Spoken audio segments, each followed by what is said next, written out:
How boosted are you?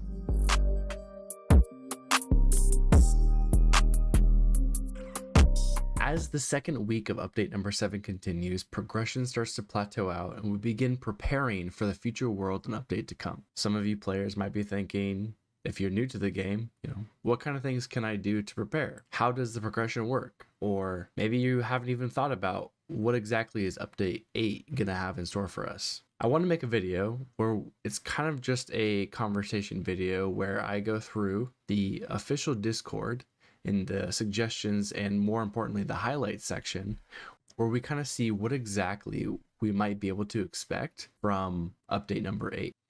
Every update, it seems like we always get a new world, which means new weapons, new bosses, new maps, new progression in the dungeons. But what else can we also expect to see? If you didn't know, if you go to the main page and you scroll down here at the bottom on PC, there's a tag for Discord. If you click this, it'll give you access to join the official Full Sprint Discord, where you'll just have to simply verify yourself and then you'll have access to the whole page. After you've joined the Discord and you've verified yourself, just like all these other people are being suggested to do, you can scroll down and there's a few different sections I'll be looking at. So one of them in the community section is the suggestions tab. Here in the suggestions tab, this is where you can type out a suggestion and the community, using these voting buttons, are able to really decide if they want to support your suggestion or not. If they like it, they should star it. If they don't like it, they should exit. They have a bot that will, when it gets to a certain number of suggestion stars or approvals, it will automatically be transferred into the highlight section, which you can find here. Today in this highlight section, I kind of wanted to go through it with you, and I wanted to think through some of the updates and think about how it could impact us, impact the game, and impact the longevity in our entertainment in this game. There's going to be some repeating themes, and I want to think about it from two different main perspectives throughout this. The first one being the perspective of the players, so whether you're free to play, pay to play, or pay to win. And the other perspective is going to be from the perspective of Full Sprint Games, the company and the developers that have made Sword Fight Simulator.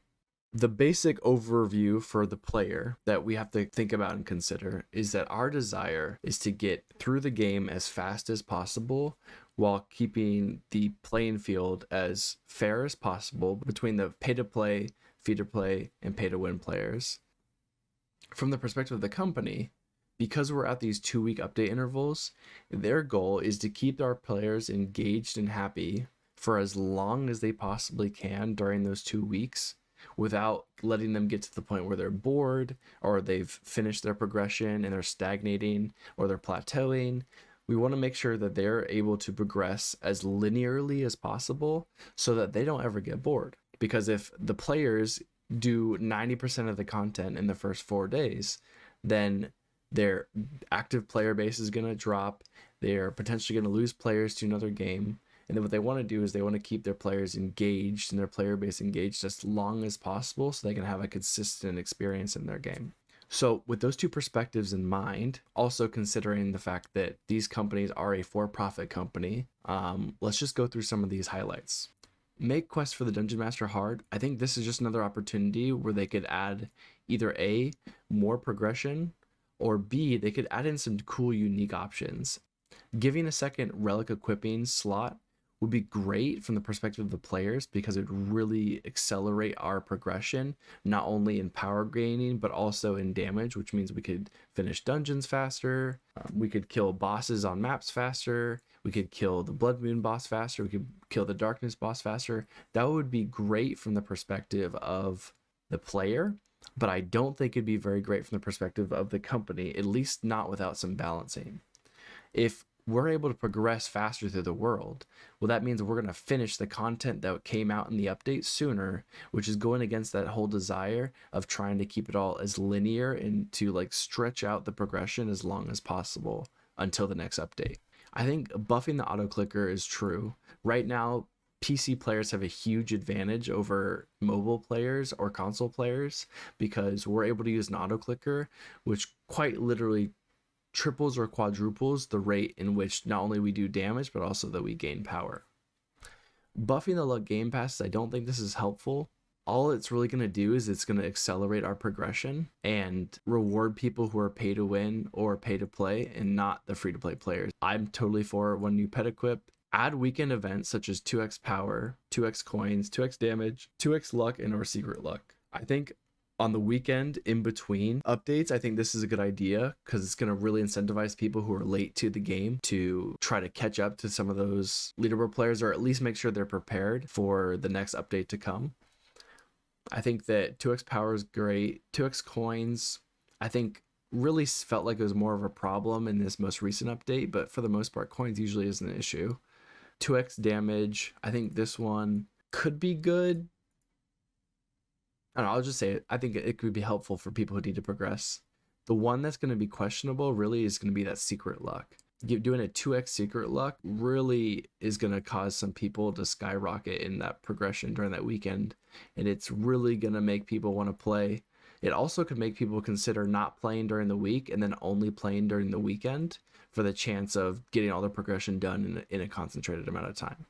Rework the relic system. You should not have to go to a 24 hard dungeon rare as the best DPS relic in the game. So essentially what they're saying is it seems like there isn't a lot of consistency in the way that relics are being released. It seems like it's super random, and right now we seem to be getting a huge stretch of power relics, which is great for the perspective of the company because, you know, we get a power relic, we spend all of our time doing dungeons and leveling that up until it's the max level or it's a high level.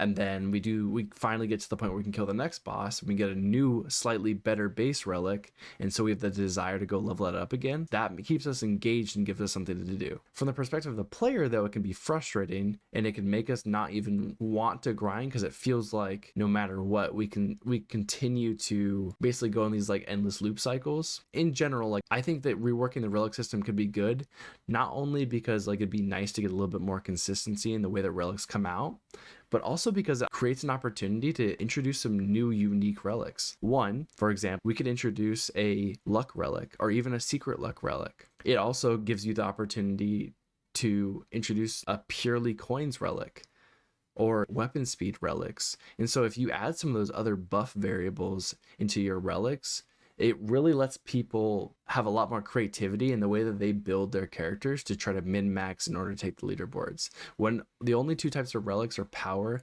and damage, it seems like there's not a whole lot of creativity and innovation in the way that you make your strategy. I do really wish that they would do some sort of quest for faster hatching speed. Buff like game passes, we talked about that one. 2x item drop game pass or extra item. I don't think this would really accelerate progression, and I don't think this would be very helpful for the health of the game in the long run, especially from the perspective of the developers. This is just a lot of acceleration. An item called Magnet, this would be nice as a game pass, and I think we see it later on. Basically, it's just annoying, especially with the balloon mount, where sometimes you don't pick up the coins and stuff that you get or drops, or especially the corruption shards. It's really annoying having to go back and scan the floor to make sure you got all your corruption shards because your mount or your speed or whatever didn't quite grab them. Higher blood spawn, I don't think this is helpful. Also, I guess I didn't talk about this. More VIP benefits, this is not going to be helpful. I think it's really just going to increase the gap between pay to win and free to play. And honestly, they just buffed VIP and I think it's already plenty good. Hard dungeon quests, it's a yes. 9th pet, yep, this person has OCD. I do sword index rewards, I think that could be good. This is just could be another way for you to increase your weapon inventory space. Relic index, this could be good. I really wish we had more than a 50 inventory cap. The dungeon shop, yeah, I do agree that it is somewhat annoying only being able to buy one secret potion every 8 hours. Lower the volcanic egg price, this is not helpful. I think this is going to accelerate. I get that it's annoying to have to farm for a long period of time to get like a short duration of egg opens, but this is part of that incentive, really, just to grind. I mean, this game is a simulator, it's a grindy game, and so lowering the price or increasing the money that mobs drop is just going to really accelerate that progression. That's not what we want. Add a chance for mobs to spawn with a buff. This could be fun.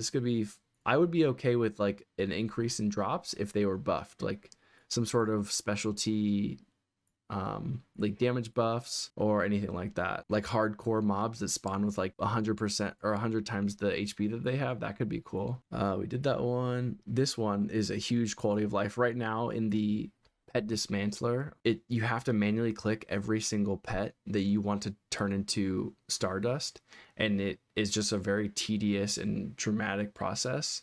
And it would be really nice if we could just say, you know, dismantle all legendaries or dismantle all unlocked and legendaries. So a lot of that like inventory management type things really would be really helpful. Something that we do have to consider though is that for the pay to win players who can buy infinite pet slots, as I have on my character, this would give me the ability to farm and keep every pet that I get, and then just hit select all and dismantle. Make traveling merchant better. I think it's plenty good. I'd love to see a drop table of everything that it has for us to be able to receive. Perhaps a chance of getting a mythic sword instead of a legendary sword from their shop could be good, but I don't think we should do any higher than mythic. Put better items in shadow merchant. Yeah, this would, I don't know what exactly you'd put in there, but I don't think that the amount that you spend for the boosts in the shadow merchant will ever make it really worthwhile. Make an auto lock or auto unlock option. Yeah, being able to configure what pets you lock or unlock, because again with the pet dismantler, not only if you're going to dismantle mythics do you have to manually click each one, you have to manually unlock each one, and then you have to go back and click all of them to be able to dismantle them. Take away the skip ascension for Robux. So I'll wait a little bit to talk about this one, but this one is very controversial and a very interesting one to deep dive a little bit. Quest to get more dungeon loot. So I think this is a great suggestion. This is going to make it so that you have an incentive to do dungeons so you can unlock these quests. And if they make it so the apex of that quest line is to get your second relic slot, that's going to be such a fun, interesting grind. It's going to make you really work for that huge spike in progression by doing that. I think rather than doing dungeon mobs though, I think that second relic should almost be gatekeeped by a number of dungeon bosses, but that'll also gatekeep newer players from being able to get that second relic slot. And so I don't really know where I sit between those things. Another thing, relic luck boosts. I think if people don't know that right now, if you equip a luck boost, it does actually increase the chances of you getting more rare relics. However, it's very minor and almost hard to justify equipping one. So if we had one specifically for relics, it could be considered, it could be an interesting idea, but I don't know, I think that relics for the most part, as far as drops go, they're really balanced. It's about what is dropped that's more of a problem. 2x swing speed boost for swinging swords. I think this would be great for the players as far as making our lives easier, but I don't think it would be helpful for the company and the developers, because it's just going to accelerate your progression as a player. I just don't want to see a 20-hour swing speed potion. That's just not going to be good for anybody. Remove the dungeon damage dividing. This is annoying. I don't know if this was intentional or not, but if you are unaware, right now in the dungeon, in the hard dungeon, when you get to 36, for some reason, if more than a set number of people are attacking the boss, everyone's damage gets reduced because of what seems to be lag. So it seems like the game can't process everybody's swings, and so it slows down everybody's damage. And that can be really impactful when you're doing dungeon carries and you've got a bunch of people that aren't helping at all, and they're slowing down someone who is doing all the damage. Add more dungeon quests. Yeah, I think this one's been talked about a lot. This seems like it's probably a pretty likely update to be made, considering feels like 70% of the last suggestions we've went through have all said dungeon quests. Yeah, so this would be a quest incentivizing you to, based on how many rooms you've cleared, you'll get unlock boosts because of it.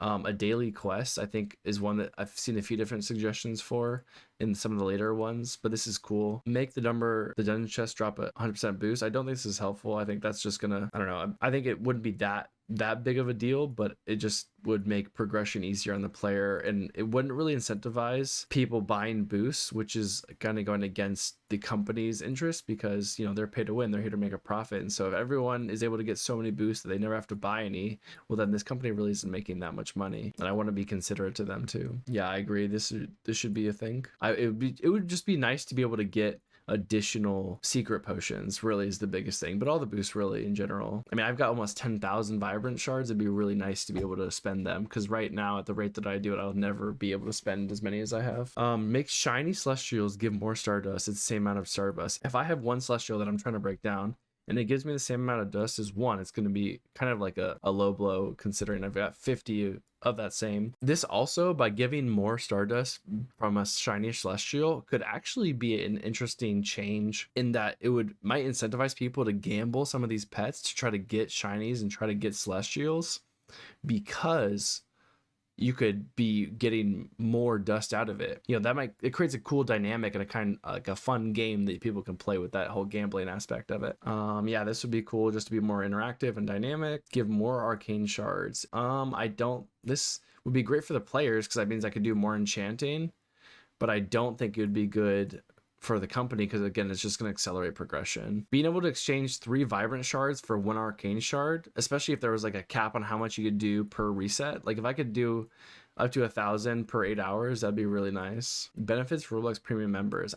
I think this could be a cool idea. I just want to make sure it's balanced and not super pay to win. New enchant Titan. This is a really cool idea. So this is basically an enchant on a weapon that you could have that specifically benefits damage against bosses. And I think their idea was against dungeon bosses. So basically, you'd have a set of weapons for power generation, you'd have a set of weapons for damage in general, but then you also could have a set of weapons that are designed for when you're doing dungeons. And this could be a really cool, fun way to like do more progression and more building. Take away the option to buy ascensions. So this is one we were talking about earlier, and I think it's a good time to talk about it. So the problem right now at the leaderboards is that if you have enough money, you can basically buy the ability to skip an ascension. Why is that frustrating? Well, if I spend 100 hours going from, let's say, Supreme Warrior to Renowned Warrior, or Renowned Warrior to Legend, and you're able to bypass it by spending $250 on 25,000 Robux, then it really is demotivating, especially when you think about how much work goes into trying to be on the leaderboards. Basically, the issue with this is that when a new world opens, or the new update happens, the new world opens, it's like a giant race and everyone feels like they're on, for the most part, a pretty fair playing field. But the people who buy their ascensions are basically like buying access to get their first secret, or they're buying access to take a taxi to the end of the race. And that's great from like an egotistical standpoint. Like if you want to spend that money to be on the leaderboards for one update period, awesome. For some people, like being on the leaderboard is worth that money, and I get that. I just think that for the integrity of the game, without having some sort of indicator to show who did this and who didn't, it really starts to like demotivate and devalue the players that are putting in dramatic amounts of time to try to be the best at the best. Now, that's the perspective of the players. From the perspective of the company, though, you have to think about their ability to make money, and I have to assume that the amount of money they make from people buying ascensions, especially if they're repeat customers, it has to be a really nice drop in the bucket for them. Now, I don't know if this is so much money that getting rid of this option would be detrimental to their profitability, but if it wasn't detrimental, it would be great if they took it away. I think it really does mess a little bit with the integrity of the game, or at least a good compromise would be at the start of a new world, make it so that someone can't buy it for like the first 3 or 4 days of the update. If you give me 4 days as a fair race against everyone else to try to get as far as I can, then if you buy that ascension, then you're not nearly going to be as far as we are. But if you buy it immediately as the new update starts, and then you also get as much grind time as everybody else, you're really just you're securing your spot in the leaderboards, and it's making a really unfair, unbalanced competitive environment. Pet hatch time reduction and upgrade quests. I think this could be really good. I think it also would compete and kind of diminish the value of using the open hatch glitch, animation glitch. And I think having more goal-oriented quests, NPCs, really would be helpful. Instead of having only one chance to transfer an enchantment, why not add another 100 corruption shards if you want to transfer it again, since you make the corruption shards a bit easier to get? Yeah, I think some way without just giving it to us for the same cost, to continue to transfer an enchant would be good, because at some point the cost is going to be so significant that it no longer makes sense to do that. What should change, and what would make this a lot easier to do, is if the cost of the enchant transfer was based on the rarity of the enchant instead of the rarity of the weapon. I think this is cool because it really incentivizes like overall playtime and like kind of shows players longevity and how long they've been playing the game. This would be a better way to balance like increased coin drops without just giving us like a blanket multiplier increase. Daily quest, buff luck game pass. It seems like this is what the community wants. They want to be their pay to win luck game passes to be improved. I just don't know. I don't know how much more it can be improved without it dramatically increasing the stretch between free to play and pay to play. Addition of new time boxes. So time boxes are gonna be like gifts that we saw during the Christmas event, and a VIP upgrade chest. So basically it'd be like random little like item chests that have a cooldown, and they start at Dark Forest, and then we have one in every map. VIP would have a reduced cooldown on these boxes, which is pretty fairly balanced. I mean, VIP gets a 25% reduction on cost of eggs, and it's basically another place for us to get shards, boosters, stardust, raid tickets, corruption shards. That makes sense. I think that incentivizes people playing the game while also solving some of the people's complaints that we've seen in the past, where they wanted more boosts, they wanted more shards, they wanted, more dust, blah blah blah blah blah. I think this is a really good catch-all solution or suggestion. This is complaining about the drop rates of the key. I think as in regards to the key, I think what would have made more sense is if they would have gatekeeped the key behind a quest reward from the quest NPC rather than a drop from an NPC. Like if, for example, either that or a shop. Like what if you could buy the key from a shop NPC for like, let's say in the current map, let's say you have to spend 500 QID.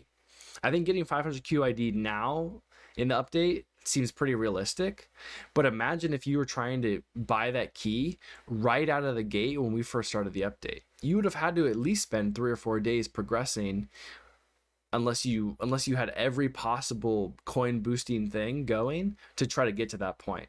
And that would have been a little bit more, I don't know, I think balanced and linear in progression if we would have done that, rather than, I mean, I had someone in my stream that literally waited and grinded for 72 hours before they got their key, whereas I got mine in the first hour. And I think that is a little bit confusing, and it's not necessarily that the drop rate was that bad. It was just leaving progression up to RNG and purely RNG just doesn't really sit well with the community. Stop nerfing mounts every single update. I don't really know why this is a thing that's happening, but I mean, mounts are mounts. I think they're really, what they're doing is they're balancing, they're adjusting them, and they're just kind of doing it behind the scenes without like explaining everything, because they also really haven't announced like what all the mounts are. I think that's kind of like supposed to be like a Easter egg type thing that we've been enjoying. Ooh, this one's a big one. Auto swing, yep, we talked about that one. Every update and have yep. I mean, this one's just basically voting for what boost would happen, or just make it random, either one. Relics that have buff, hatch speed, and luck. Yeah, I think this would be cool, and we talked a little bit about that already. A button to skip the enchant animation. I think this is, if it's easy to code, awesome. If it's not, honestly, like, it's really not worth it. I think one complaint that people have when it comes to enchanting is just that you can't really generate power the way, like the same way that you can when you're opening eggs. You can get pretty close to like your max PPS, but when you're doing enchants, you can't. So you're not able to like AFK enchant with like your auto enchant set, which kind of defeats the point of auto enchant, because you kind of have to actively be there anyways. Buff normal enchants, they did. Add a pity for mythicals. I think this could be helpful, especially for early on in an update progression. I think some of the boosts do pause, but I don't know. Just, I think you need to be more strategic in how you use your boosts and be more intentional about it. And also, like, the one that was really relevant was the secret boost, and they made it so the events are 20 minutes, so this is no longer that relevant.